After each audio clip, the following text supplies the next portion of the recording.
At an event, my wife mocked my failing business and left for her boss.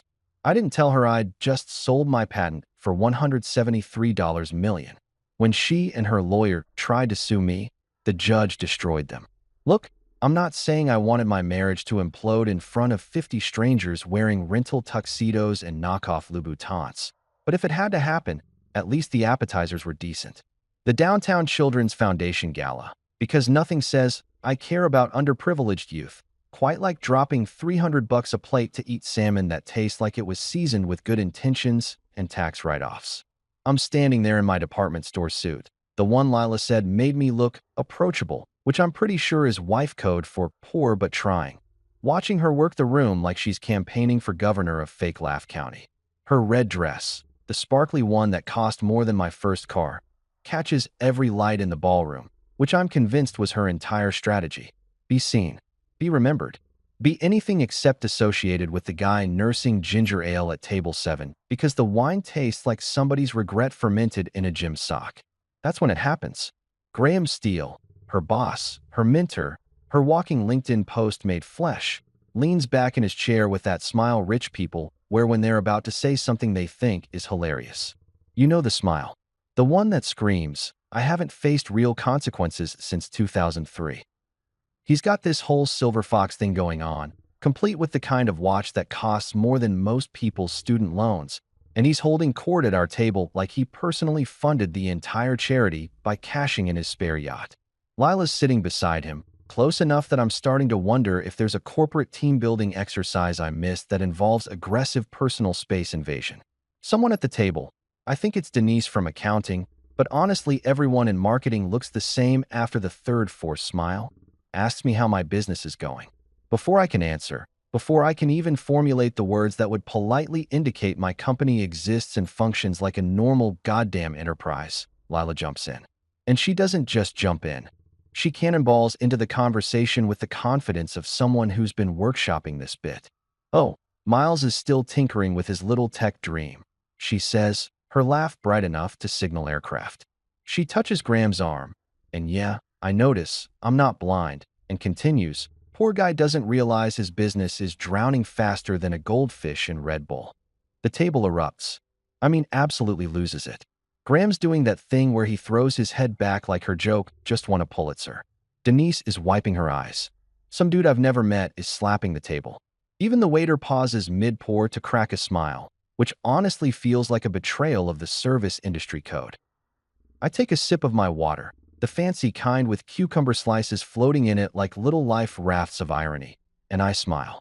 Not a big smile, just enough to indicate I'm a good sport, that I can take a joke, that I'm the kind of guy who doesn't make scenes at charity galas. Inside, though, I'm doing calculations. $173 million. That's $173 million. American, after taxes. Sitting in my account as of 3:47 this afternoon when I signed the final wire transfer authorization while Lila was getting her hair done for this exact event. My little tech dream, that's apparently drowning? Yeah, Irongate Security just threw at the mother of all life preservers. And that life preserver is made of government contracts and military-grade encryption patents. But I don't say any of this. Because here's what I've learned about rich people, about successful people, about people who win. They don't announce their victories at the same event where they're being mocked. That's amateur hour.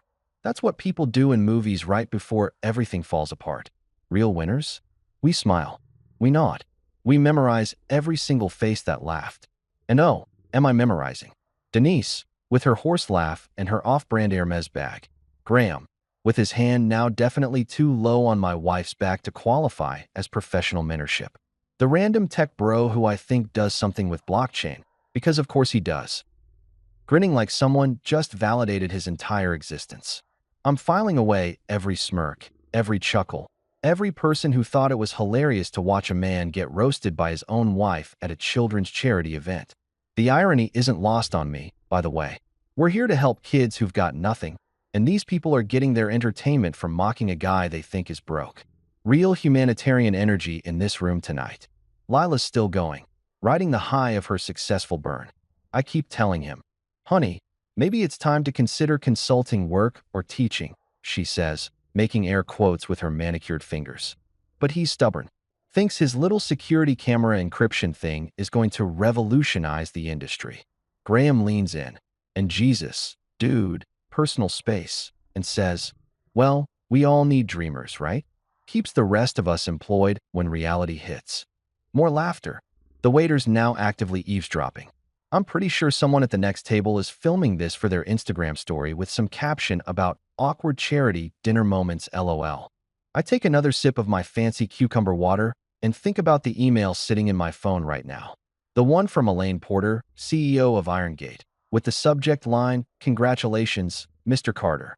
The one that confirms my little security camera encryption thing is now the backbone of digital security infrastructure for half the defense contractors in the Western Hemisphere. Lila catches my eye for just a second, and there's something there. Not guilt, she's way past that, but maybe a flicker of curiosity about why I'm not defending myself. Why I'm just sitting here, smiling like an idiot, letting her turn our marriage into a comedy routine for her boss's amusement. I could tell her right now. I could pull out my phone, show her the wire transfer confirmation, watch her face go through all 5 stages of grief in real time while her colleagues try to figure out how to unlaw at their own jokes. It would be spectacular. It would be satisfying. It would be the kind of moment that gets reenacted in divorce court and talked about at future galas when people need a story about karma. But I don't, because that's not how you play this game. You don't show your cards when everyone's still betting against you. You wait. You smile. You let them think they've won. And then, when they're absolutely convinced they've got you figured out, when they've committed fully to their narrative about the sad little husband with his failing business, that's when you show them what winning actually looks like. So I finish my water, excuse myself from the table with a polite nod, and head home. Alone. Lila's staying for the networking portion of the evening, which I'm 90% sure is code for Graham's hotel suite, has a minibar and poor judgment. I get back to our apartment. Well, technically her apartment now, since I'm already planning my exit strategy. And I make myself a peanut butter sandwich. Not because I can't afford better, not because I'm depressed, but because sometimes, when you've just sold your company for the kind of money that makes financial advisors weep with joy, you need something simple, something real, something that doesn't come with cucumber slices and passive-aggressive commentary. I sit on the couch, eating my sandwich, replaying the entire evening in my head. Every laugh, every smirk, every moment my wife chose her boss's validation over her husband's dignity. And I smile. Well, I say to my empty apartment, raising my sandwich like a toast, guess I'm officially single, but also rich. So really, I think I'm coming out ahead here. Tomorrow, I'll call Henry Wolf, my lawyer and the only person who knew about the Irongate deal. Tomorrow, I'll start moving assets, restructuring accounts, and building the kind of legal fortress that makes divorce attorneys retire early. Tomorrow, I'll begin the process of excising Lila from my life with the precision of a surgeon and the pettiness of someone who just got mocked at a charity gala. But tonight, I'm just a guy with a peanut butter sandwich and $173 million worth of vindication waiting in the wings. And honestly, that's enough. Let me take you back to when I wasn't the guy with 173 million reasons to smile. Back when I was just Miles Carter, the idiot with a garage full of circuit boards and a dream that everyone, and I mean everyone, thought was adorable in that, he still believes in Santa kind of way. My origin story isn't exactly Marvel material. No radioactive spiders, no dead parents motivating my journey, no mystical training montage in the Himalayas. Just me, a decent laptop I bought refurbished off eBay, a toolbox I inherited from my dad, and an unfortunate tendency to lie awake at 3 a.m. thinking about encryption algorithms while normal people were doing normal things like sleeping or having healthy relationships. Lockwave systems started in my garage in 2019. And when I say garage, I don't mean some Silicon Valley legend where garage actually means facility funded by venture capitalists. I mean an actual garage, the kind with oil stains on the concrete, a concerning spider population, and insulation so bad that I coded in a winter jacket from November through March.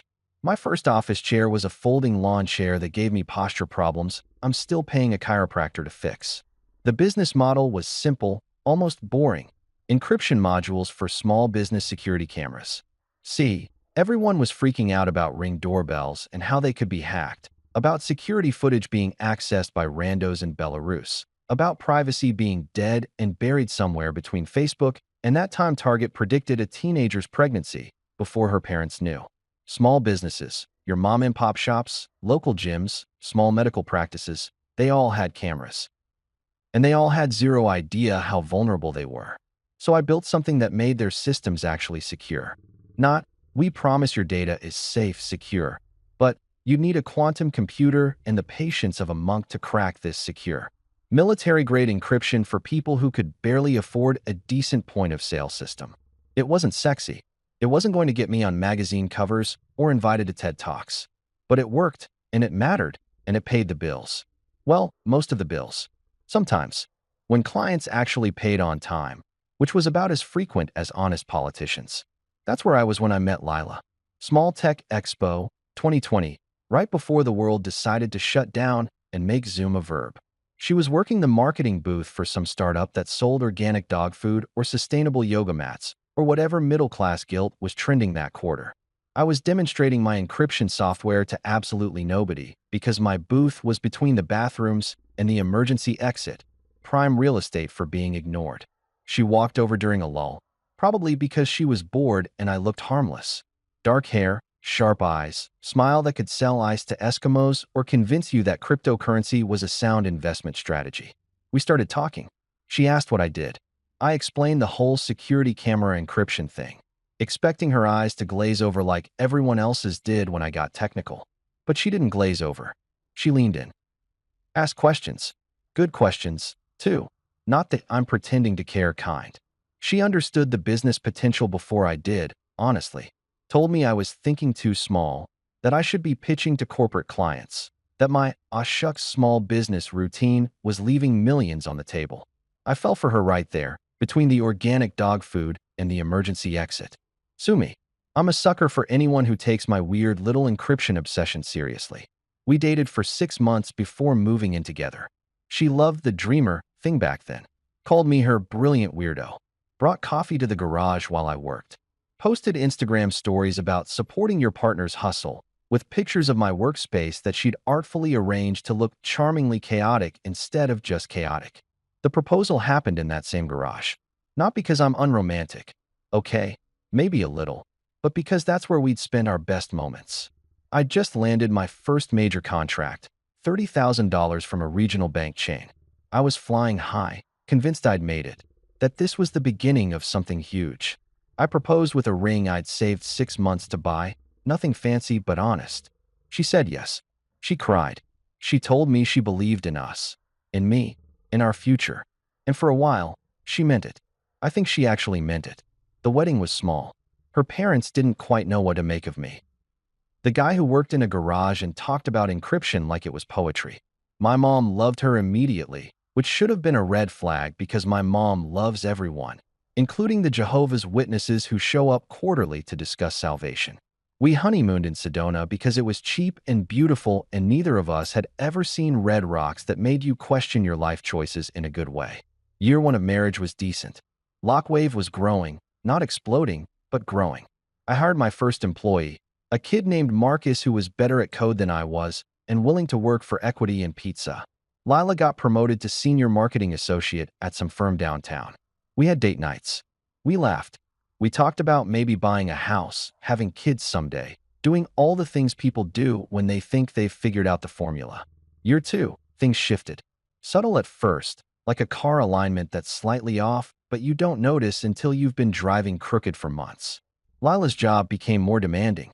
She started working later, bringing stress home like a contagious disease. I was working crazy hours too, chasing contracts, debugging code, trying to scale a business with the resources of a lemonade stand. We started existing in the same space instead of sharing it. She'd come home, pour wine, complain about her boss Graham, the same Graham who'd eventually become her emotional affair partner, but I'm getting ahead of myself. I'd listen, nod, offer solutions that she didn't want because she wasn't looking for solutions. She was looking for validation that her problems were the worst problems anyone had ever had.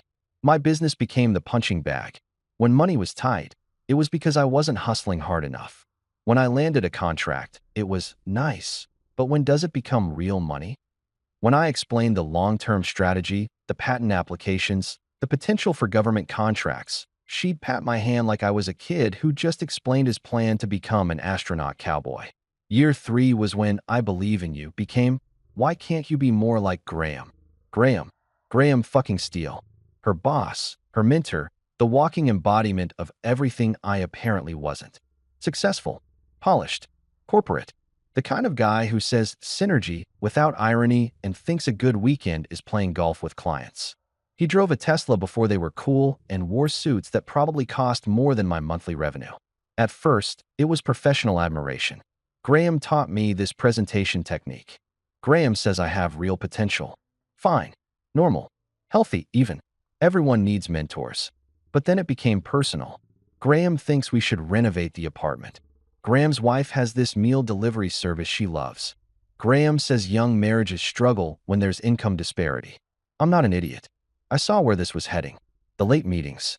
The new perfume. The way she'd light up when her phone buzzed with his name. The receipts for dinners at restaurants that apparently required reservations made by someone's assistant because they were too exclusive for normal humans to access. When I'd bring it up, gently, carefully, like I was defusing a bomb made of insecurity and denial, she'd flip it on me. "You're being paranoid. Maybe if you focused on your business instead of stalking my credit card statements, we'd be in a better position." Graham is married, Miles. Happily married. Stop projecting your inadequacies onto my professional relationships. So I stopped bringing it up. Not because I believed her, but because I realized something important. I didn't care anymore. Not in the way you're supposed to care when your marriage is circling the drain. I cared in the analytical way. I cared about debugging code. This relationship has a fundamental flaw. The architecture is compromised. Time to rebuild from scratch. That's when I called Henry Wolf. Henry and I went to college together. Back when we were both broke and idealistic and convinced we'd change the world through sheer force of will and coffee consumption. He went to law school. I went into tech. We stayed friends because we both had a healthy appreciation for cynicism and bourbon. Henry's the guy who says things like, "Marriage is a contract where one party agrees to be disappointed and the other agrees to be blamed." He's been divorced twice, which either makes him the worst person to take relationship advice from or the most qualified, depending on your perspective. I met him at his office downtown, a place with leather furniture and law books that probably cost more than they should because lawyers love expensive things that make them look smart. I told him everything. The distance, the suspicion, the Graham situation, the fact that my business was about to explode in ways Lila couldn't imagine. Henry leaned back in his chair, poured 2 glasses of bourbon even though it was 2 p.m. on a Tuesday, and said, "So you want to divorce her before she figures out you're about to be obscenely wealthy?" "I want to protect what I've built," I corrected. "Same thing." He grinned. "I love it. Let's burn this thing down legally and precisely." We spent the next 3 months building a fortress, moved Lockwave ownership to an offshore trust, filed patents under corporate entities Lila didn't know existed, restructured everything so that when the Arngate deal went through, it would be invisible to anyone not looking at the right paperwork. It was beautiful, surgical, the kind of legal work that made Henry actually smile, which was concerning because Henry didn't smile unless someone was about to get magnificently screwed by contract law. "You know what the best part is?" Henry said one night, reviewing documents. "She's going to leave you thinking she's trading up. And you're going to let her think that right up until she Googles you 6 months later." I raised my glass. To delayed gratification. To revenge served so cold it's got freezer burn, Henry countered. We drank to that. To patience. To planning. To the beautiful, petty satisfaction of letting someone underestimate you right up until the moment they realize they've made a catastrophic error in judgment. Back in the garage, my real office now, upgraded but still humble, I worked. Marcus and I pulled 18-hour days refining the encryption protocols that would eventually catch Irongate's attention. We built something beautiful, something that actually mattered. And every night, I'd come home to Lila, who'd barely look up from her phone, who'd ask about my day in that tone that meant she wasn't actually listening, who'd mention Graham at least 5 times before dinner. I'd smile, nod, play the role of the struggling husband with the cute little business that was definitely, absolutely, certainly going nowhere. And I'd think, "Just wait, sweetheart. Just wait." The thing about watching your marriage die in slow motion is that you start noticing all the little details you missed when you were too busy, you know, actually trying to make it work. Like how Lila stopped asking about my day and started making statements about hers. Or how we became I in every sentence that mattered. Or how her entire personality got swallowed whole by her job until I wasn't married to a person anymore. I was married to a LinkedIn profile that occasionally slept in my bed. It started innocently enough, the way most disasters do. She'd come home from work buzzing with energy, talking about campaigns and demographics, and some viral post they'd created for a client that sold overpriced water bottles to people who think hydration is a personality trait. I'd listen, genuinely interested at first, because I loved seeing her passionate about something. That's what you do when you love someone, right? You care about the things they care about, even when those things are objectively boring to everyone else on the planet. But somewhere between year 2 and year 3, her job stopped being something she did and became something she was.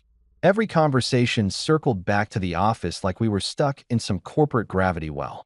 I'd mention maybe taking a weekend trip, and she'd launch into how Graham, always Graham, had this philosophy about work-life balance being a myth perpetuated by people who weren't serious about success. Graham says the most successful people don't clock out at 5, she'd tell me, scrolling through her phone while I tried to have an actual conversation. They're always on, always thinking about the next move. I'd nod, shoving food around my plate, thinking about how Graham was probably always on, with his wife too, and look how well that was working out for him. The guy was on his second marriage and looked like he survived on scotch and the tears of interns. But sure, let's take life advice from him. The name-dropping became pathological. Graham thinks my presentation skills are elite. Graham says I should start my own agency someday. Graham believes I'm wasted in my current role. It was like she'd joined a cult, except instead of a charismatic leader promising enlightenment, she'd found a middle-aged executive promising career advancement and validation. If Graham thought she should jump off a bridge, she'd ask if there'd be cameras and whether the lighting would be good for her personal brand. I started keeping a mental tally of how many times she mentioned him per day. On average, 17. 17 times my wife would bring up her boss in casual conversation. That's more than most people mention their own spouse. I mentioned it once, jokingly, during dinner. You know, babe, I'm starting to think Graham lives rent-free in your head. She didn't even look up from her phone. That's not funny, Miles. Graham is my mentor. He's invested in my success. Maybe if you had someone investing in yours, you'd understand. And there it was. The shift from, we're building our future together, to you're dragging me down. It wasn't explosive. It wasn't dramatic. It was death by 1,000 corporate buzzwords. I threw myself into work because what else was I going to do? Sit around and watch my wife emotionally affair her way up the corporate ladder? Lockwave was getting traction, real traction, with government contractors and security firms. I was filing patents, refining algorithms, building something that actually mattered in a world where most tech was just shinier versions of things we didn't need. But Lila couldn't see it. Or wouldn't. To her, I was still the guy tinkering in a garage while she was conquering the marketing world one synergistic paradigm shift at a time. The late-night strategy calls started around month 8 of year 3. She'd take her phone into the bedroom, close the door, and I'd hear her laughing, actually laughing, at whatever Graham was saying. The same woman who'd respond to my jokes with a courtesy smile was giggling like a teenager on the other side of that door. I'm not proud of this, but yeah, I checked the phone records. Sue me. When your wife is spending more time talking to her boss at 11 p.m. than she spends talking to you during daylight hours, you get curious. 2-hour calls, 3-hour calls, one memorable night, a 4.5-hour marathon that she later explained was crisis management for a client launch. Right, because nothing says crisis management like whispering and giggling at midnight. The perfume changed too. She'd always worn this jasmine scent I loved, the one she was wearing when we met. Then suddenly she's coming home smelling like something called Noir de Noir that probably cost more per ounce than my car payment. When I asked about it, she said Graham's wife recommended it. Of course she did. I'm sure Graham's wife was thrilled to be helping my wife smell good for her husband. That's just good friendship right there. The restaurant receipts were almost comical in their obviosity. Maestro's, the Capitol Grill, some place called Uchi that apparently required reservations 6 weeks in advance, and served fish that cost more than reasonable fish should cost. Client dinners, she'd explain, waving her hand dismissively. Part of the job. Funny, I'd say. I don't remember client dinners requiring perfume changes and new lingerie. Her eyes would flash with that particular anger people get when they're caught, but not quite ready to admit it. Are you seriously going through my drawers now? This is exactly why we're struggling, Miles. You're paranoid and controlling instead of focusing on fixing your own situation. The gaslighting was almost impressive in its consistency. Every concern I raised got flipped into evidence of my inadequacy. Worried about her relationship with Graham? I was insecure about my career. Noticed she was emotionally checked out? I was too needy and couldn't handle her success. Mentioned the late nights and suspicious behavior? I was paranoid and clearly projecting my own failures onto her professional achievements. It was like arguing with a corporate training video on how to deflect accountability. But here's the thing about being gaslit by someone who thinks you're stupid: they get sloppy. Lila started leaving her laptop open, her phone unlocked, her guard down because she was so convinced I was too pathetic to be a threat. She'd lost respect for me so completely that she didn't even bother covering her tracks anymore. I saw the emails. Not the smoking gun ones. She wasn't that careless. But the tone. Can't wait for our meeting today. Last night was exactly what I needed. You always know how to make me feel valued. Signed with little inside jokes and emoji I'd never seen her use with me. I could have confronted her. Could have printed everything out, thrown it on the table, demanded explanations and apologies, and all the dramatic relationship intervention stuff that makes for good television but terrible reality. But I didn't, because by that point, I'd already made my decision. This marriage was a sinking ship, and I wasn't going down with it. Instead, I called Henry. We met at his office with bourbon and spreadsheets, my two favorite things when planning the systematic dismantling of a relationship. She's definitely cheating, Henry said, reviewing the phone records. Probably not physically yet. Graham seems like the type who needs plausible deniability, but emotionally? Yeah, she's gone. I know, I said. Question is, how do I protect Lockwave when this implodes?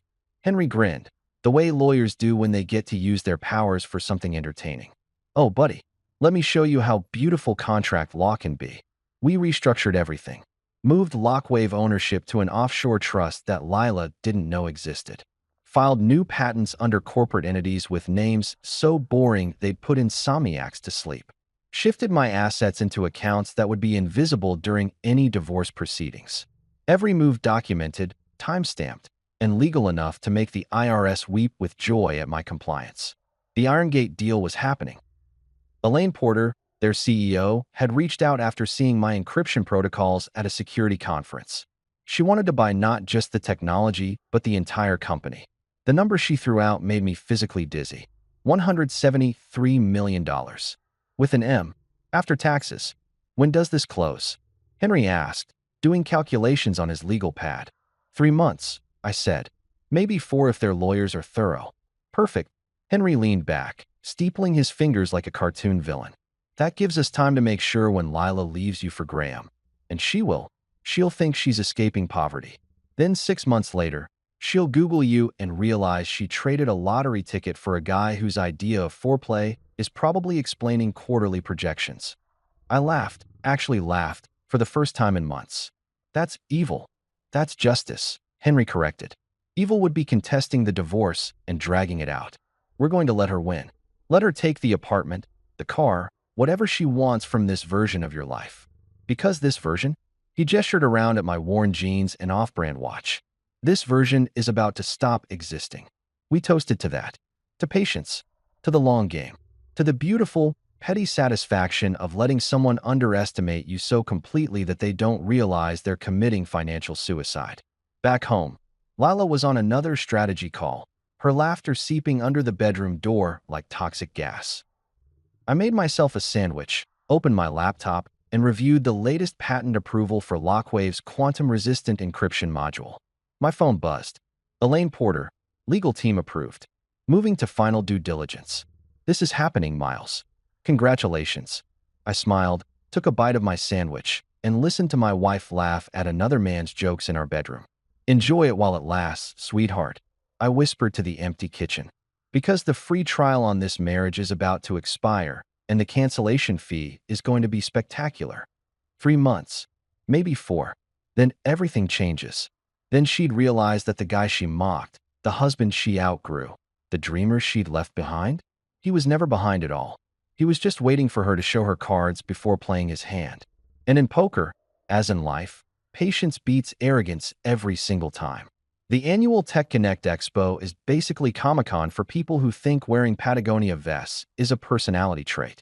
3 days of networking, which is just a fancy word for pretending you care about strangers' elevator pitches while secretly checking how many LinkedIn connection requests you've accumulated.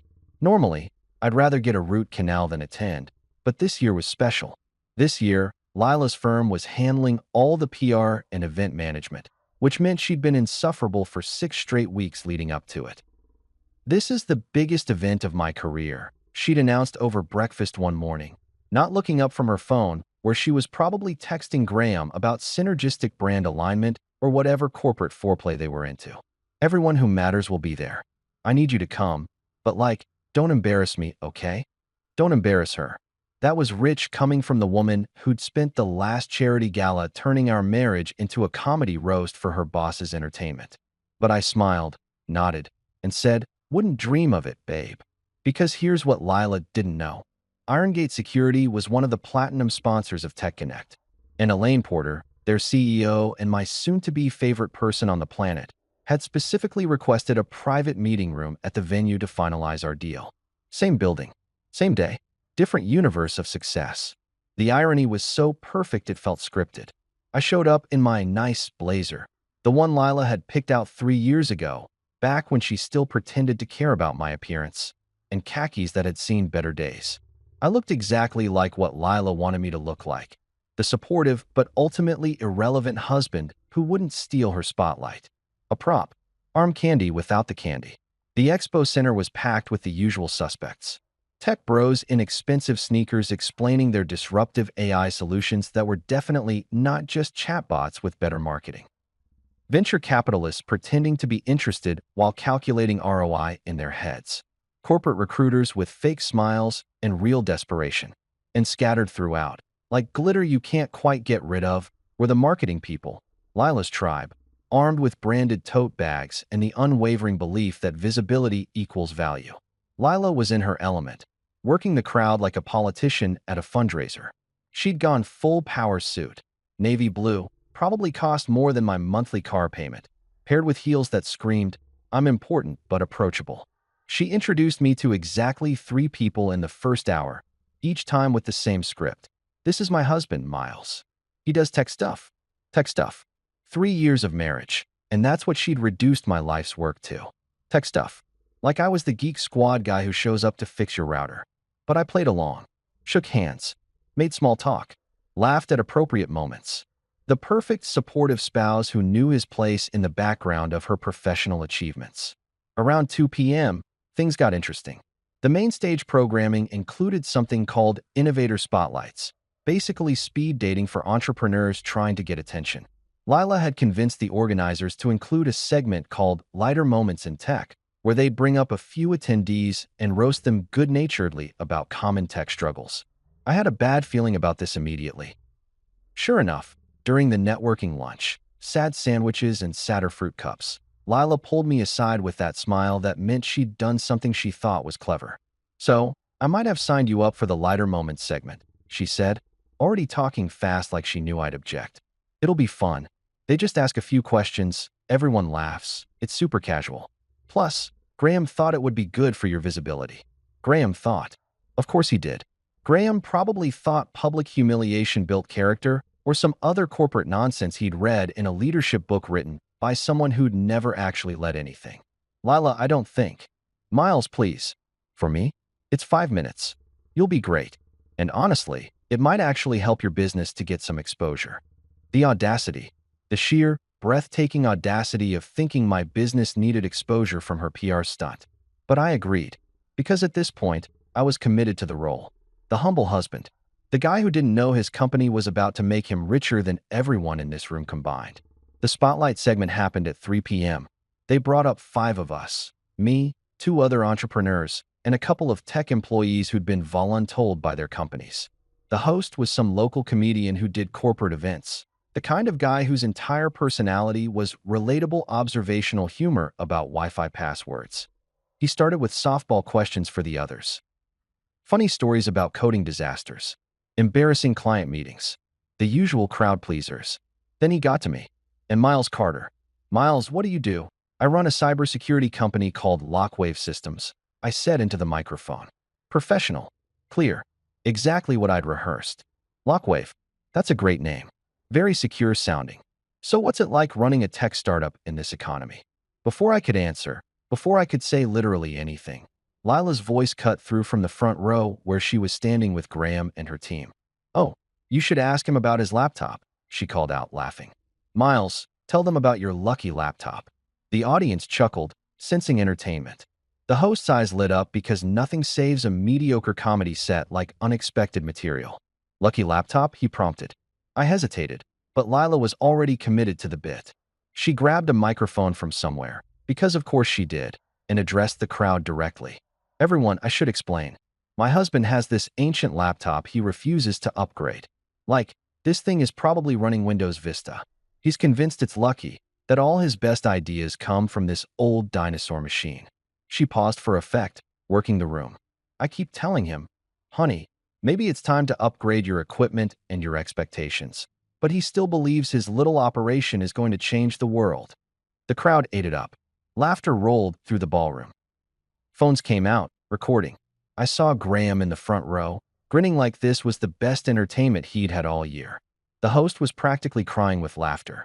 Well, Miles, the host said, wiping his eyes, what do you say to that? I looked at Lila, really looked at her.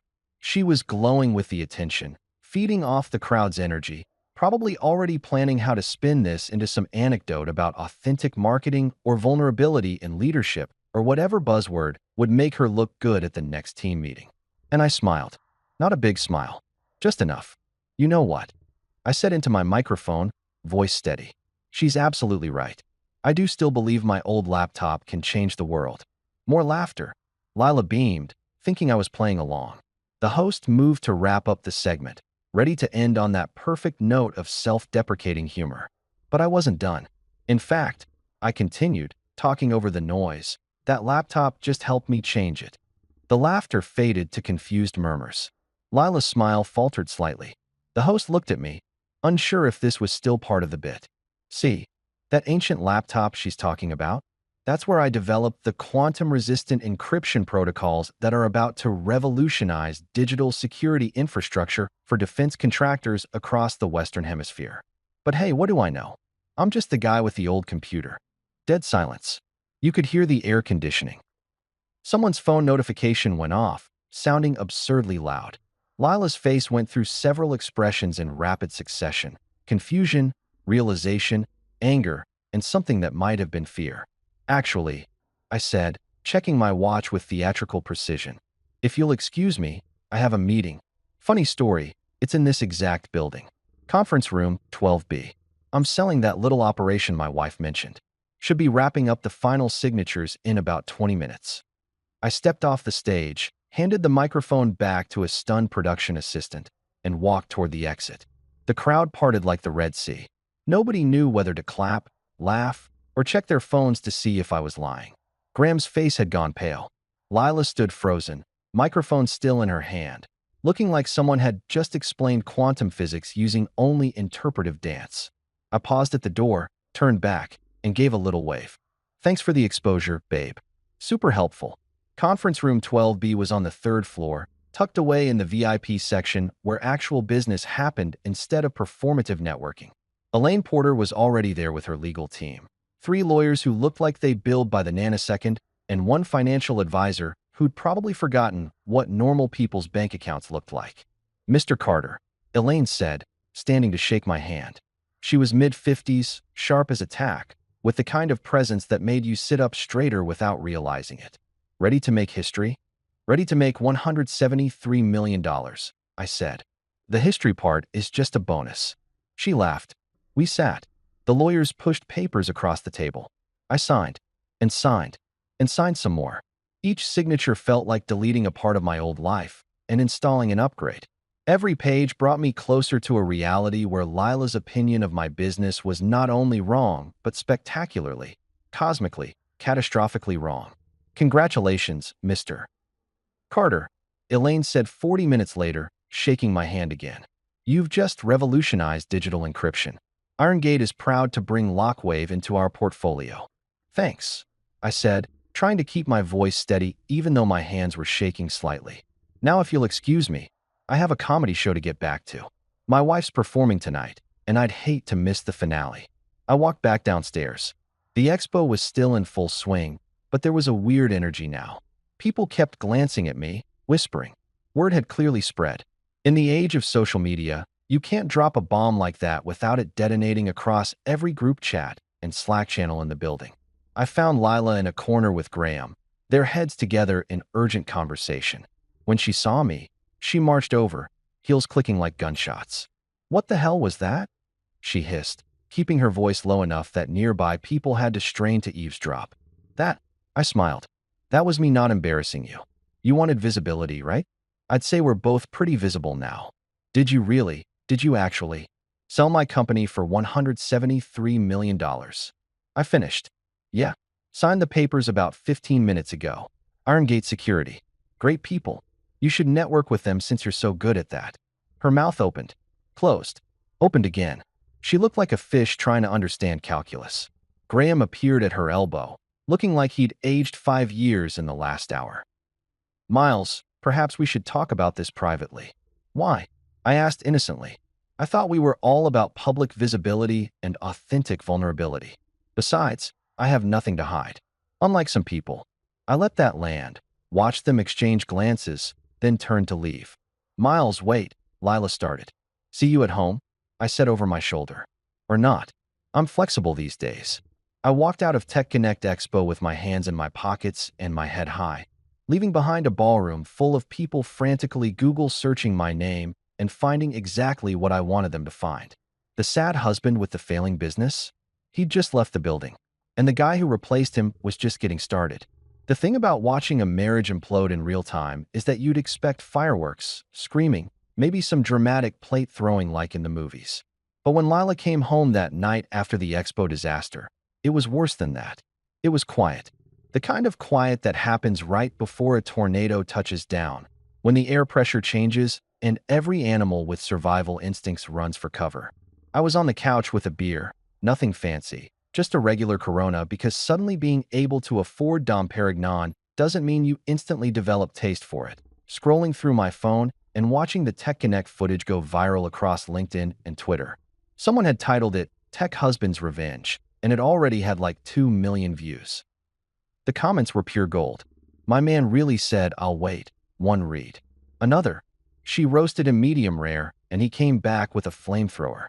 My personal favorite. Homegirl fumbled a $173 million bag for a dude named Graham. The door opened around 11 p.m. Lila walked in still wearing her power suit, but she looked like she'd been through a war zone. Makeup smudged, hair disheveled, that shell-shocked expression people get when their entire worldview collapses in the span of an afternoon. She dropped her bag on the floor. Designer, probably cost $2,000, now just lying there like abandoned luggage, and stared at me. I took a sip of my beer. Waited. I'd learned in business that whoever speaks first loses the negotiation. And this was definitely a negotiation, just one where I held all the cards, and she was sitting there with a pair of twos wondering how the game had changed. Is it true? She finally asked, voice barely above a whisper. Is what true? I took another sip, playing dumb because why not? I'd played dumb for 3 years while she emotionally cheated her way up the corporate ladder. Fair's fair. Miles, don't. She stopped, recalibrated. When she spoke again, her voice had that edge it got when she was trying to be strategic, trying to manage a situation the way she managed campaigns and client relationships. The sale, IronGate, the money, all of it. Is it real, or were you just trying to humiliate me? I laughed. Actually laughed, and she flinched like I'd slapped her. Humiliate you? Lila, I literally just sat there and took it while you turned our marriage into a comedy routine for your boss's entertainment. Again, I just corrected the record. If the truth is humiliating, maybe examine why that is. She moved toward the kitchen, probably needing something stronger than water, which made sense because I'd probably need whiskey too if I'd just publicly obliterated my marriage while trying to mock my husband. She poured herself wine, the expensive stuff she kept for special occasions, though apparently emotionally devastating realizations qualified. When did this happen? She asked, back still turned. When did you sell the company? Today. Signed the final papers at 3:47 p.m. while you were probably doing damage control with Graham and trying to figure out how to spin the fact that your husband just became more successful in 20 minutes than you'll be in your entire career. Low blow? Maybe. Deserved? Absolutely. She turned around, wine glass gripped so tight I thought it might shatter. You lied to me. You've been lying for months. I didn't lie, I corrected. I just didn't share. There's a difference. You never asked about my business except to mock it.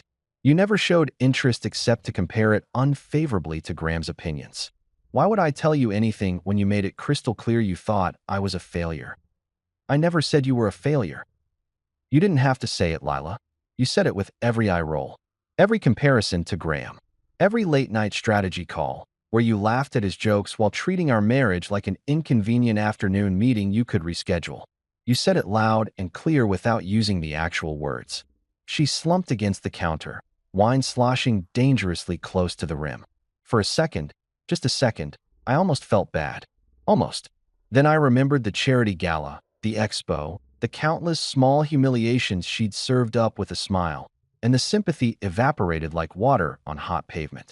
What happens now? She asked quietly. Well, I said, finishing my beer and setting it down with deliberate care. I guess that depends on what you want, doesn't it? She looked up at me, and I saw something flicker across her face. Calculation. She was doing math, running scenarios, figuring out angles. The marketing brain never turns off, even when your marriage is actively disintegrating. We could work this out, she said, voice shifting into something softer, more vulnerable. The voice she used to use when we first dated, back when she wanted something from me instead of just wanting me to be less of a disappointment.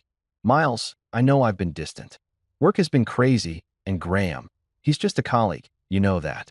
I got caught up in the pressure and I lost sight of us. But we could fix this. We could be amazing together now that the business stress is gone. And there it was. The pivot. The realization that maybe the guy she'd been planning to leave for her boss was actually the winning lottery ticket she'd been about to throw away. You could practically see the strategy forming behind her eyes. How to salvage this, how to reframe the narrative, how to stay married to the multimillionaire instead of running off with middle management Graham. I stood up slowly, walked to where she was standing, close enough to smell her perfume, still that expensive one Graham's wife supposedly recommended, still not the jasmine I used to love. Lila, I said gently, you were already planning to leave me. Don't pretend otherwise. I know about the apartment viewings in Graham's building. I know about the joint checking account you opened with him last month that you thought I wouldn't find out about. I know you've been strategizing your exit for weeks, waiting for the right moment to announce you were moving on to someone who inspires you, or whatever corporate therapy speak you'd workshopped with your life coach. Her face went pale. The wine glass trembled. She opened her mouth, but nothing came out because what could she say? I'd just laid out her entire plan like reading from a script she thought she'd kept hidden. So here's what's going to happen. I continued, voice still calm, still reasonable, because getting emotional now would be giving her ammunition and I was way past that. You're going to leave. You're going to move in with Graham like you already planned.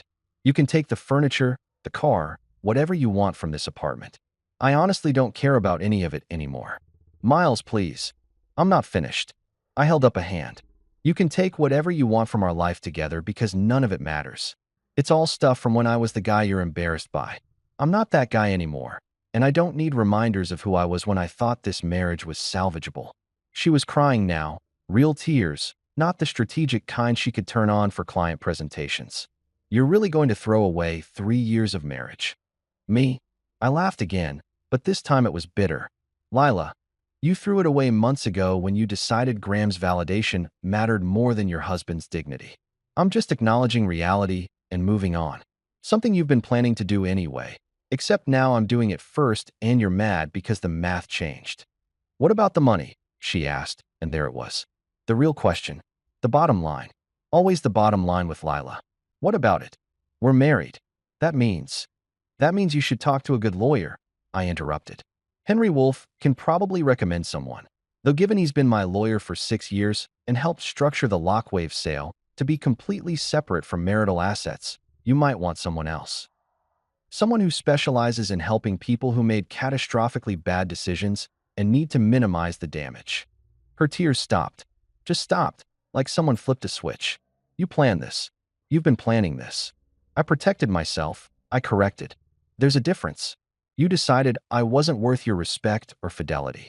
I decided my life's work wasn't going to fund your exit strategy with your boss. We both made choices, Lila. Mine just worked out better. Henry had been right when he said she'd go from loving wife to legal adversary in record time. I could see it happening in real time, watching her face shift from vulnerable to calculating to cold. The marketing executive came back online, assessing, strategizing, figuring out how to spin this into something she could work with. I'll call a lawyer tomorrow, she said, voice flat now, all emotion packed away like files in a cabinet. Probably smart, I agreed. I want the apartment. Take it. I'll be out by the end of the week. The car too. Sure. It's in your name anyway. She blinked, surprised I wasn't fighting. But why would I fight? Why would I argue over an apartment I'd been planning to leave in a car that was 3 years old when I could buy a dealership if I wanted to? Let her have the remnants of our life together. Let her sit in this apartment and drive that car and remember every single day that she traded a fortune for a middle manager who smelled like expensive cologne and poor judgment. That's it, she asked. You're just giving me everything? Not everything, I said. Just the stuff that doesn't matter. The stuff you can see and touch and convince yourself means you want something. You can tell Graham you took me to the cleaners, got everything in the divorce. Whatever helps you sleep at night. I grabbed my phone and wallet, headed toward the door. I'd get some clothes tomorrow when she was at work, but right now I needed to be anywhere but here, breathing air that didn't smell like failure and regret, an expensive perfume chosen by someone else's wife. Where are you going? She called after me. I stopped at the door, hand on the knob, and turned back one last time. She looked small suddenly, standing in that big kitchen in her power suit with her wine, looking like someone who'd just realized they'd miscalculated something fundamental. Honestly, no idea. Hotel, maybe. Henry's couch, if he's feeling generous. Anywhere that isn't here watching you pretend you didn't blow up our marriage because you thought you were trading up. Miles, don't, I said quietly. Don't try to make this something it isn't. You made your choice months ago. I just made mine tonight. The only difference is I have $173 million to make the transition easier, and you have Graham. I hope he's worth it, Lila. I really do. I walked out, closing the door softly behind me because slamming it would have been too dramatic and honestly, she didn't deserve the emphasis. As I rode the elevator down, I pulled out my phone and texted Henry, she's all yours tomorrow. Keep the scorched earth policy in the holster unless she starts something. His response came back immediately. Divorce lawyer roulette is my favorite game. Get some sleep, rich boy. Tomorrow we make this official and you start your actual life. I stepped out into the parking garage, into air that smelled like oil and concrete and possibility, and I smiled. Not a bitter smile or an angry smile, just a real smile. The smile of someone who'd finally stopped carrying weight that was never his to carry. Some people chase revenge, I muttered to myself, walking toward my old Honda that Lila would probably repo by morning. I prefer dividends. But first, I preferred a hotel room service, and sleep that didn't involve listening for my wife's phone to buzz with messages from her boss. The rest could wait until morning. The Riverside Hotel wasn't fancy, but it had clean sheets and didn't ask questions when you showed up at midnight with no luggage and paid cash for a week. The kind of place where the night clerk had seen everything and cared about nothing except whether your credit card cleared. I tipped him $100 just because I could, watched his eyebrows shoot up, and took my key to room 412. I slept better that night than I had in 6 months. No Lila on her phone. No passive-aggressive sighs. No pretending everything was fine while my marriage rotted from the inside out. Just me, a decent mattress, and the white noise of the AC unit that probably hadn't been serviced since the Clinton administration. Morning came with texts. 17 from Lila ranging from, "We need to talk," to "You're being childish," to "I deserve half of everything, you backstabbing asshole." The progression from conciliatory to furious took about 45 minutes according to the timestamps. I deleted them all without responding because what was there to say? She'd figure it out when her lawyer called Henry and got laughed off the phone. Henry texted around 9. She hired Vanessa Klein. Buckle up, this is going to be entertaining. Vanessa Klein was infamous in Austin legal circles. Shark in a pencil skirt. Made her career destroying cheating husbands and bleeding them dry in divorce court. She was expensive, ruthless, and apparently Lila's first call, which told me everything about where her head was at. Not grief, not reconciliation, pure calculated warfare. Good. I was ready for war. I'd been preparing for it while she was busy planning her exit strategy with Graham. I spent that morning at a coffee shop doing something I should have done years ago. Thinking about what I actually wanted. Not what Lila wanted. Not what success was supposed to look like. Just what Miles Carter, newly single and obscenely wealthy, actually gave a damn about. The answer surprised me. I wanted to keep working. Not because I needed money. I had enough to retire at 32 and spend the rest of my life on a beach somewhere drinking drinks with umbrellas. But because Lockwave wasn't just a paycheck. It was proof that the stuff in my head, the weird encryption obsessions and security protocols, actually mattered. And selling to Irongate didn't end that story. It just opened a new chapter. I called Elaine Porter that afternoon from my hotel room, looking out at Austin traffic and feeling lighter than I had in years. Miles, she answered, voice warm. How's it feel to be independently wealthy? Honestly, weird. Listen, I've been thinking about the transition plan. You mentioned wanting me to consult for 6 months, help integrate the Lockwave systems into your infrastructure. That's right, though it's optional. You've earned the right to disappear if you want.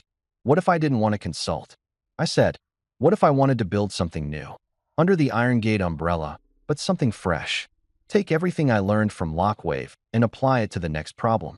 Silence. Not the bad kind. The thinking kind. What problem? She finally asked. Quantum computing is coming. Maybe 5 years, maybe 10, but it's coming. And when it does, every encryption system we currently use becomes toilet paper. I want to build quantum-resistant infrastructure before the quantum computers arrive. Not react to the threat. Prevent it. More silence. Then, how much are we talking? Initial funding? 20 million. Staff of 15. Mix of cryptographers and engineers. Office space in Austin because I'm not moving to the Bay Area and pretending overpriced avocado toast is culture. 3-year timeline to viable product. And what do you want from Irongate besides funding? Access to your government contracts. Your client base. Your reputation. I bring the tech and the vision. You bring the credibility and the connections. We split ownership 60-40, my favor, and I run it independently with quarterly check-ins. She laughed. You just made $173 million and you're already pitching me for more funding. I like it. Send me a proposal. Detailed. I want to see exactly what you're building before I write that check. You'll have it by Friday, I promised. Miles, one more thing. Whatever's happening in your personal life, and the internet tells me it's messy, keep it separate from this. I don't care who you're divorcing or why. I care about results. Understood. And Elaine? Thanks for taking a chance on the guy working in his garage. That guy made me a fortune and solved problems nobody else could solve. I'll take that chance every time. I hung up and immediately opened my laptop. If I was doing this, building a new company from scratch, I needed people. Not just any people. The right people who understood that the real work wasn't about getting rich. It was about being right. First call, Marcus Chun, my original Lockwave hire. The kid who'd worked for Equity and Pizza when we were too broke to offer actual salaries. Marcus, it's Miles. Dude, I saw the Tech Connect video. That was legendary. Your wife's face when you... Ex-wife, soon. Listen, I'm starting something new. Quantum-resistant encryption. Ground floor opportunity. You interested? What's the pay? $200,000 base, plus equity in the new company. Full benefits, reasonable hours because I'm not trying to kill anyone with burnout, and a signing bonus that'll cover whatever student loans you're still carrying. Pause. When do I start? Monday. I'll send details. Next call, Tara Vega. We'd met at a cybersecurity conference where she'd presented research on cryptographic vulnerabilities that made half the audience uncomfortable and the other half take notes. She was brilliant, abrasive, and exactly the kind of person who'd tell me when my ideas were stupid instead of just agreeing because I was the boss. This is Tara. Hi, this is Miles Carter. We met at DEF CON 2 years ago. You called my presentation adequate but unimaginative. She laughed. I remember. You didn't cry or threaten to sue me, which put you in the top 10% of male egos I've encountered. What do you want? I'm building a quantum-resistant encryption company. I need someone to tell me when I'm wrong and build systems I'm too stupid to imagine. You want in. What's the catch?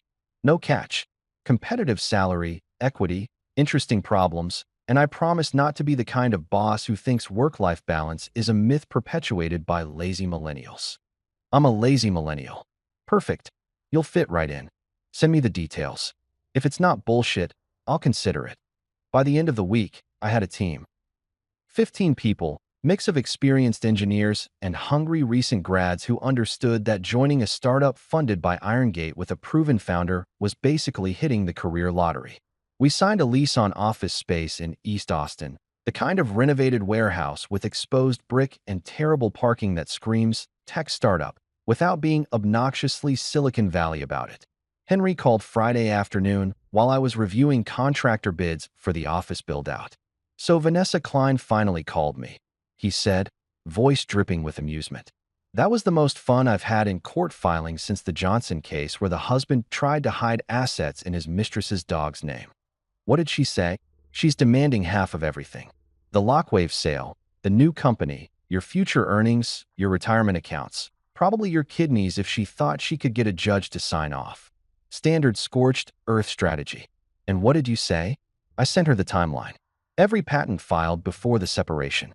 Every corporate structure established while you were still married, but she was too busy with Graham to notice. Every piece of documentation proving the IronGate sale was your separate property. Then I attached the photos. I grinned. You used the photos. Oh, I used the photos. Graham and Lila having their professional lunch at that Italian place. Timestamps showing it was during work hours, multiple occasions, always just the two of them. Her car parked at his apartment building overnight. Nothing explicit enough to be revenge porn. Everything explicit enough to establish a pattern of behavior that legally qualifies as marital misconduct. How'd she take it? There was silence. Long silence. Then Vanessa said, and I quote, I need to speak with my client about realistic expectations. Which is lawyer speak for, your client is screwed, and I need to figure out how to break that to her without getting fired. So we're looking at what? Standard no-fault divorce with asset division based on what we brought in. Exactly. She keeps the apartment because it's in her name and you've already moved out. She keeps the car. You keep everything related to Lockwave, the IronGate money, and the new company. Split the minor shared accounts down the middle, which amounts to maybe 30 grand. Done by Christmas if nobody gets stupid. And if she gets stupid, Henry's voice turned cold. Then I bury her. I've got documentation of the corporate espionage attempt when Graham tried to access your Lockwave servers using her credentials. That's not just divorce court material. That's potential criminal charges. But I'd rather not go nuclear if we don't have to. Agreed.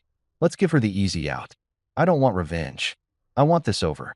You're a better man than me, Henry said. I'd want to watch her squirm.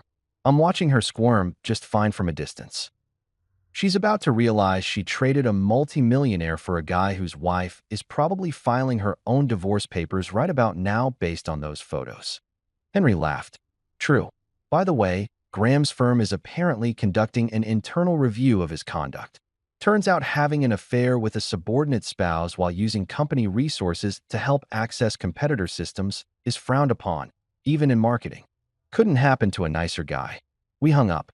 I sat in my hotel room. I'd upgraded to a suite because why not, and looked at my laptop screen. The Carter Quantum Systems logo was still placeholder quality, just text on a white background. But beneath it was a roster of brilliant people, a business plan that would revolutionize digital security, and funding from one of the biggest defense contractors in the world. 6 months ago, I was the guy Lila mocked at charity galas. The dreamer working in a garage while his wife fell in love with her boss's validation. The husband who wasn't enough, wasn't successful enough, wasn't Graham enough. Now I was the guy building the future of encryption with a team who actually respected the work. The guy who'd turned humiliation into motivation and betrayal into fuel. The guy who'd proven that sometimes the best revenge isn't revenge at all. Sometimes it's just being right. My phone buzzed. Tara, Bossman chill. I just reviewed your quantum lattice proposal. It's actually not terrible. We should probably hire someone smarter than both of us, though. I know a guy from MIT who's obsessed with this stuff. I typed back, hire him. And stop calling me Bossman Chill. Never gonna happen, BC. See you Monday. I smiled, closed my laptop, and ordered room service. Not because I couldn't afford a nice restaurant, but because sitting alone in a hotel suite eating a burger and fries while building a company worth potentially billions was somehow more satisfying than any five-star meal I could have had with Lila. Funny how perspective changes everything. 6 months is apparently how long it takes for reality to fully sink in when you've made catastrophically bad life decisions. For me, those 6 months were productive as hell. Carter Quantum Systems went from concept to functioning company with actual government contracts and a waiting list of clients who wanted quantum-resistant encryption before quantum computers made their current security systems about as useful as a screen door on a submarine. For Lila, those 6 months were apparently spent in denial, bargaining, and finally rage when Forbes published an article titled "The Quiet Cybersecurity Millionaire: How Miles Carter Reinvented Digital Security While Everyone Was Looking the Other Way." The article was fair, factual, and featured a photo of me in our new office looking significantly less pathetic than the guy she'd mocked at the charity gala. They interviewed Elaine Porter, who said nice things about vision and innovation. They quoted Tara, who called me annoyingly competent for someone who codes in hoodies. They mentioned the Irongate sale, the new company, and estimated my net worth somewhere north of $200 million when you factored in equity and future projections. What they didn't mention was Lila. Not once. She'd been erased from my success story completely, which I'm sure burned worse than any direct insult could have. Henry called me at the office on a Tuesday morning, voice tight with barely contained glee. "So remember how we had that nice, clean divorce settlement all ready to go? Simple split, nobody gets nuclear, everyone moves on with their lives." "Yeah," I said, already knowing this wasn't going to be good news about that plan. "Lila just filed a motion to reopen the case. She's claiming you hid assets, engaged in fraud, and deceived her about the true value of your business holdings during the marriage." Vanessa Klein is going full scorched earth. I leaned back in my chair, looking out at my team working in the open office space. Marcus was arguing with another engineer about lattice-based cryptography.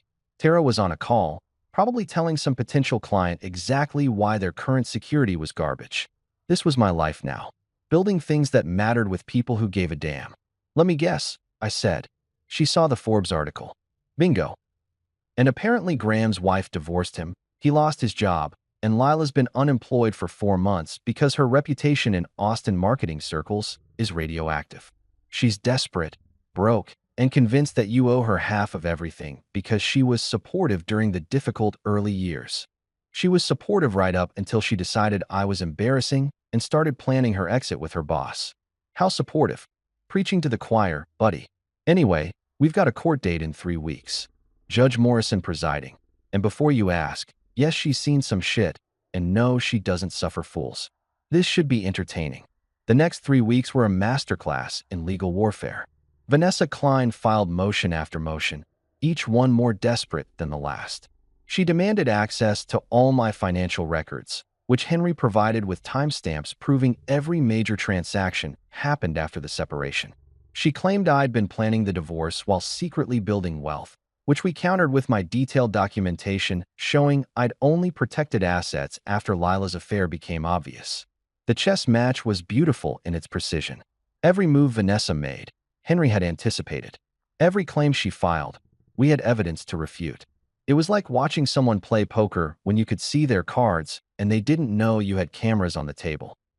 Court day arrived with that particular Austin weather that can't decide if it's spring or summer. So it just does both simultaneously and makes everyone miserable. I showed up in a suit. Actual nice suit this time. Tailored, because looking like you have money is important when you're defending how much money you have. Henry met me on the courthouse steps looking like a lawyer who'd been waiting his whole career for this exact case. "Remember," he said, "let me do the talking. You're calm, factual, and slightly disappointed that it came to this. You're not angry. You're not vindictive. You're just a guy who built something and wants to move on. Got it. I'm the reasonable one." "Exactly. She's going to be emotional. Let her be emotional. Judges hate emotional." We walked into the courtroom, and there she was. Lila, sitting next to Vanessa Klein at the plaintiff's table, looking like she'd aged 5 years and 6 months. The power suits were gone, replaced with something more: wronged wife seeking justice, which was probably Vanessa's strategy. Graham was there too, sitting in the gallery like moral support, which was either brave or stupid given he was part of why we were here. Judge Morrison entered, and everyone stood. She was exactly what you'd hope for in a judge: 60-something, zero patience for bullshit, eyes that said she'd seen every trick in the book and had written a few chapters herself. "Be seated," she said, voice carrying authority like some people carry designer handbags. "Miss Klein, you filed this motion. Make your case." Vanessa stood, smooth and professional, laying out her argument like she was selling a product. Lila had been a supportive spouse during the marriage. She'd sacrificed her own career advancement to support Miles's dreams. She'd been his partner, his cheerleader, his foundation. And Miles had repaid that loyalty by hiding the true value of his business, structuring the sale to Irongate in secret, and deceiving her about their financial situation to avoid his marital obligations. It was a good performance. Very, standing by her man until he stabbed her in the back. The kind of narrative that plays well on TV and occasionally in courtrooms if you don't have evidence. Unfortunately for Vanessa, we had all the evidence. Henry stood when it was our turn, and I swear the temperature in the room dropped 5 degrees. "Your Honor, this case is simple. Mr. Carter built a business before, during, and after his marriage. He filed patents, developed technology, and ultimately sold that technology to Irongate Security. All of this is documented with timestamps, filing dates, and corporate records that show exactly when everything happened." He pulled up the first exhibit on the courtroom screen. Patent filings, all dated and timestamped. Corporate structure documents showing when Lockwave was moved to the offshore trust. After Lila's affair became apparent, email records showing my communication with Irongate, starting negotiations after the separation. Everything Mr. Carter did was legal, ethical, and properly documented. Henry continued. The sale to Irongate was finalized after the couple had separated. The new company, Carter Quantum Systems, was founded after separation. There was no hidden wealth because there was no wealth to hide during the marriage. Vanessa objected. "Your Honor, the technology that became valuable was developed during the marriage using marital resources." "Marital resources?" Henry interrupted. "You mean the garage that Mr. Carter rented separately, paid for separately, and worked in separately while Mrs. Carter was advancing her own career?" "Your Honor, we have documentation showing Mrs. Carter contributed nothing to Lockwave Systems. No capital, no labor, no intellectual property. She wasn't even aware of half the work Mr. Carter was doing because she was too busy with her career and her extramarital affair." "Objection." Vanessa shot up. "There's no proof of—" "Oh, but there is." Henry smiled, and I knew this was the moment he'd been waiting for. "Exhibit F, Your Honor. Photographs, time-stamped and geotagged, showing Mrs. Carter and her supervisor Graham Steele at various restaurants, hotels, and his apartment. Phone records showing calls lasting hours, primarily late at night. And most damning, email evidence showing Mr. Steele attempted to access Mr. Carter's company servers using Mrs. Carter's credentials in what appears to be corporate espionage." The courtroom went silent. Even Judge Morrison looked surprised, which probably took some doing given her experience. Lila's face went white. Graham, sitting in the gallery, looked like he was calculating how fast he could get to the exit. Vanessa's jaw actually dropped for a second before she recovered her professional composure. "Your Honor," Henry continued, voice now gentle like he was explaining something to a child, "Mrs. Carter didn't leave Mr. Carter because he was unsuccessful. She left because she thought he was unsuccessful. She was planning her exit with Mr. Steele, preparing to file for divorce, and take what she assumed would be half of nothing. The only reason we're here today is because she miscalculated dramatically and is now experiencing what we call in legal terms buyer's remorse." Judge Morrison held up a hand. "Miss Klein, do you have evidence to refute any of this?" Vanessa looked at Lila, who was staring at the table like it might offer an escape route. "Your Honor, we'd like to request a recess too." "No." Judge Morrison's voice was flat. "I've seen enough. This case is dismissed. With prejudice." "Your Honor," Vanessa tried. "With prejudice, Miss Klein." That means it's over. Mrs. Carter has no claim to assets acquired after separation. The original divorce settlement stands. Furthermore, I'm awarding Mr. Carter legal fees because this was clearly a frivolous attempt to renegotiate a settlement that was already more than fair. She banged her gavel. We're done here. Both parties are divorced as of today. Move on with your lives. The courtroom erupted in murmurs. Lila looked like she might cry or throw up or both. Graham was already heading for the exit, probably calculating his own legal exposure from the corporate espionage mention. Vanessa was packing her briefcase with the efficiency of someone who wanted to be literally anywhere else. Henry leaned over to me. That might be the fastest I've ever seen Morrison shut down a case. She was offended you even had to be here. How much are the legal fees? I asked. For this circus? I'm billing Lila about 60 grand, which she doesn't have, so she'll probably be paying that off for the next decade. I should have felt triumphant, vindicated, maybe even a little smug, but mostly I just felt tired. Tired of the drama, tired of the fighting, tired of being reminded that I'd wasted 3 years of my life with someone who valued me less than her career prospects. Lila caught my eye as we were leaving. She looked broken in a way that would have killed me 6 months ago. Now it just made me sad. Miles, she said quietly, Vanessa having abandoned her to deal with reporters outside. Lila, I'm sorry. For all of it. I don't know what I thought. You thought I was your backup plan until something better came along. Then something better didn't come along, so you wanted the backup plan back. I get it. That's not, she stopped. Okay, maybe that's exactly it. The settlement stands, I said. You keep the apartment, the car, and whatever dignity you can salvage from this. I keep everything else. We're done, Lila. Actually done this time. I know. She looked down. For what it's worth, I really did love you. Once. Yeah, I said, heading for the exit where Henry was waiting. Once was a long time ago. Outside, the Austin sun was bright enough to hurt. Henry clapped me on the shoulder. Congratulations, you're officially divorced and significantly richer than you were this morning thanks to legal fees.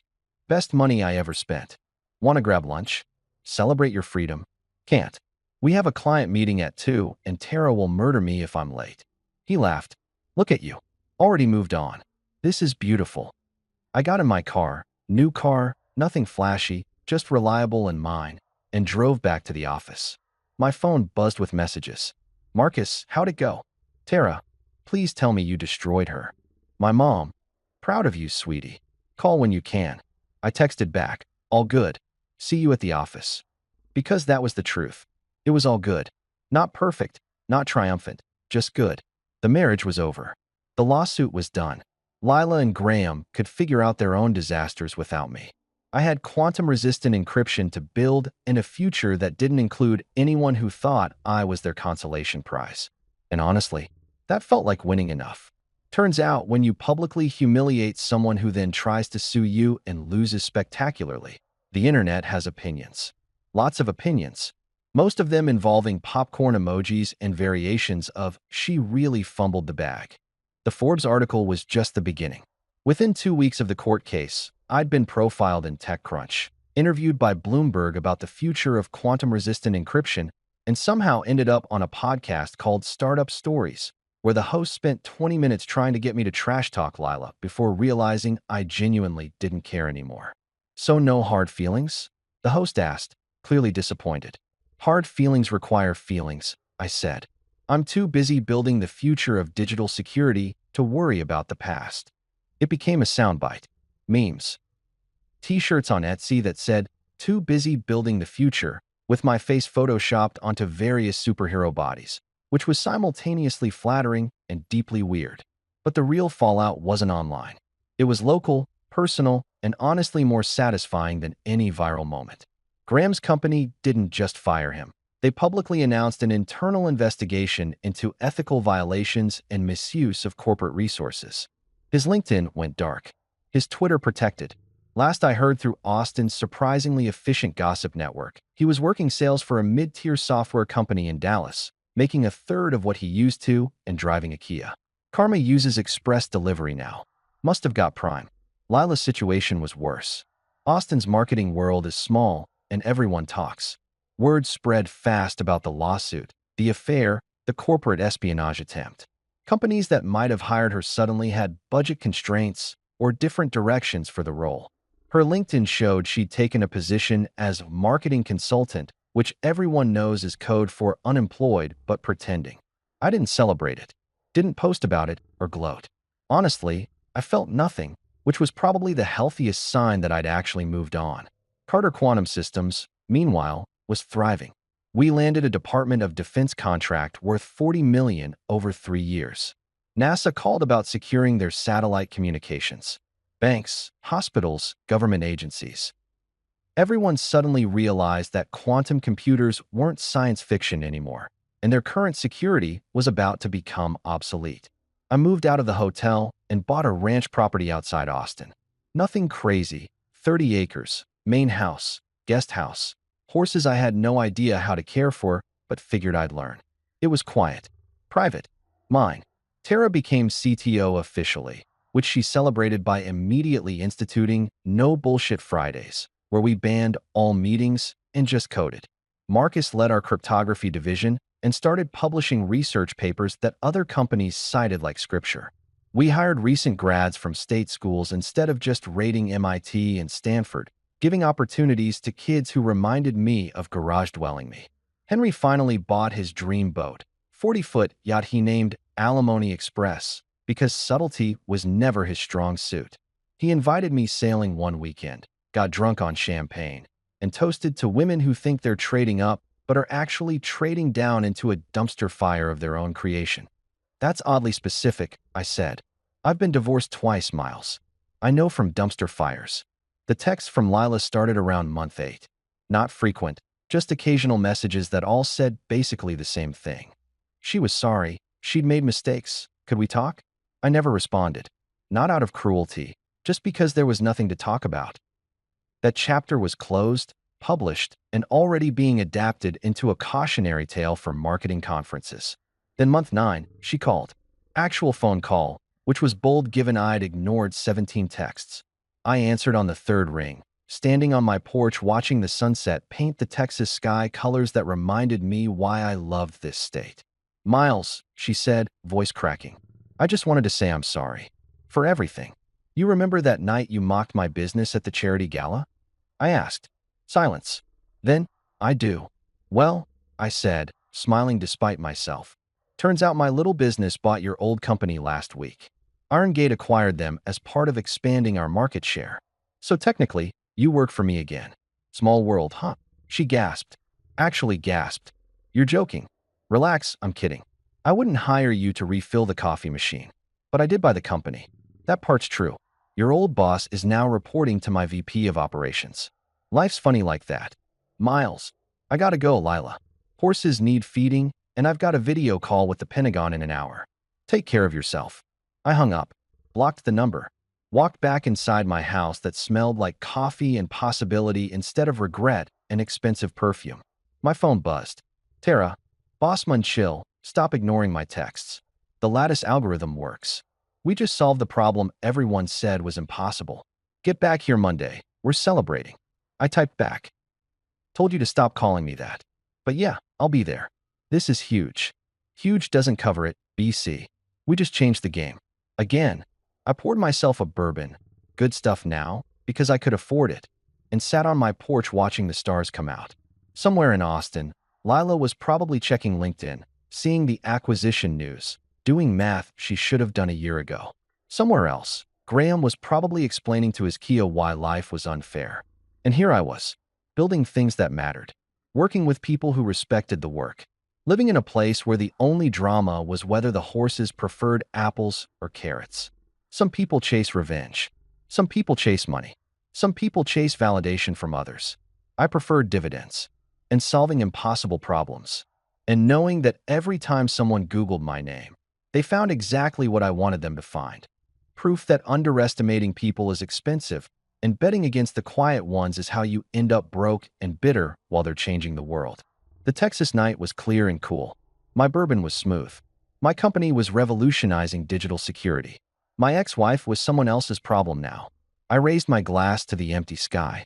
To the dreamers they laughed at, I said to nobody, may we always have the last laugh. 3 years post-divorce, Carter Quantum Systems wasn't just successful, it was inevitable. The kind of company people studied in business schools with case titles like Strategic Timing and Market Disruption, or How One Garage Startup Rewrote Cybersecurity. We'd gone from 15 employees to 200. Our quantum-resistant encryption was now standard for 70% of U.S. government communications and spreading internationally faster than conspiracy theories on social media. The valuation hit $2.3 billion after our Series C funding, which meant my personal net worth had crossed into territory where financial advisors started using phrases like generational wealth and legacy planning. I was 35 and had more money than I could spend in 3 lifetimes. So I started giving it away. Not all of it, I'm not insane, but enough to matter. I established the Carter Foundation with a $50 million endowment focused on tech education for underfunded schools. We built computer labs in rural Texas districts where STEM education meant one ancient desktop in the library. Funded full-ride scholarships for kids who showed promise but had bank accounts that showed poverty. The applications that came through broke my heart and rebuilt it simultaneously. Kids coding on phones because they couldn't afford laptops. Teenagers teaching themselves encryption theory from YouTube videos. First-generation college students who reminded me of garage-dwelling Miles, convinced their weird obsessions could matter if someone just gave them a chance. I hired a bunch of them. Not out of charity, out of strategy. These kids were hungry in ways Ivy League graduates had forgotten how to be. They didn't want cushy jobs. They wanted to prove everyone who doubted them catastrophically wrong. I understood that motivation intimately. Terra ran operations like a benevolent dictator, instituting policies that made us the kind of company people bragged about working for. Unlimited PTO that people actually used. Mental health days without questions. Salaries that let people buy houses instead of just dreaming about them. Parental leave that didn't destroy careers. Profit sharing that meant when the company won, everyone won. You know you're ruining capitalism, right? Henry joked during one of our quarterly bourbon sessions on my porch.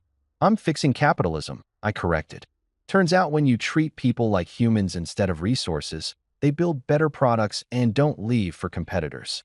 Military contracts kept rolling in. We secured communications for embassies, protected financial transactions for the Federal Reserve, encrypted medical records for the VA. Every contract felt like validation, not of my bank account, but of those nights in the garage when everyone thought I was wasting my time. Tech magazines called me for quotes. Conference organizers offered keynote slots. Universities wanted me on advisory boards. I said yes to the things that mattered and no to everything designed to feed ego instead of impact. When asked about motivation during a Bloomberg interview, I kept it simple. My wife called me a failure. Turns out, I'm allergic to being wrong. The clip went viral. Again, because apparently my origin story of spite and vindication resonated with every person who'd ever been underestimated. But the real legacy wasn't the money or the company or even the technology. It was the email I got from a kid named Jesse Rodriguez, recipient of our first scholarship, now a junior cryptographer on our team. Mr. Carter, I grew up in a town where people thought computers were for rich kids and dreamers. Your scholarship didn't just pay for college. It proved my parents weren't crazy for believing in me. It showed my teachers that the weird kid doing math problems for fun could actually matter.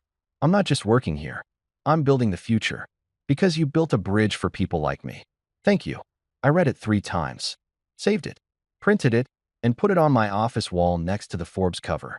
That mattered more than any court victory or viral moment or watching Lila's career implode. Because pain built focus and betrayal built discipline, but purpose built legacy. And my legacy wasn't going to be the guy whose wife left him. It was going to be the guy who changed cybersecurity and then opened doors for everyone who'd been told their dreams were too big for their circumstances. Some people build empires to prove they're worthy. I built mine to prove that worthiness was never the question. Opportunity was. And now I had enough success to create opportunities for everyone who reminded me of the guy working in his garage while the world counted him out. That guy won. And now he was making sure other versions of that guy could win too. 5 years after the divorce, I got a call from a number I didn't recognize. I almost sent it to voicemail. Usually unknown numbers meant either spam about my car's extended warranty or reporters asking the same tired questions about triumph over adversity. But something made me answer. Maybe curiosity, maybe boredom, maybe the universe's sense of timing. Miles. The voice was familiar in that way that makes your stomach drop before your brain catches up. It's Lila. I stood on my ranch porch, coffee in hand, watching morning fog roll across the pasture. 5 years. She'd been a ghost for 5 years, and now suddenly she was a phone call. How'd you get this number? I asked, not unkindly. Just curious. I've been trying to reach you. I know you blocked me. I understand why. I needed to talk to you. To apologize. Really apologize, not the half-assed attempts from before. I sipped my coffee. Said nothing. Let the silence stretch. I've been in therapy, she continued, words tumbling out like she'd rehearsed this. Dealing with a lot of stuff. My therapist says I need to make amends, and Miles, I'm so sorry. For the gala. For Graham. For not seeing what I had until it was gone. For treating you like you were my backup plan instead of my partner. You deserved better. I did, I agreed simply. I've been following your success. The company, the foundation, everything you've built. It's incredible. You were always capable of this, and I was too blind and selfish to see it.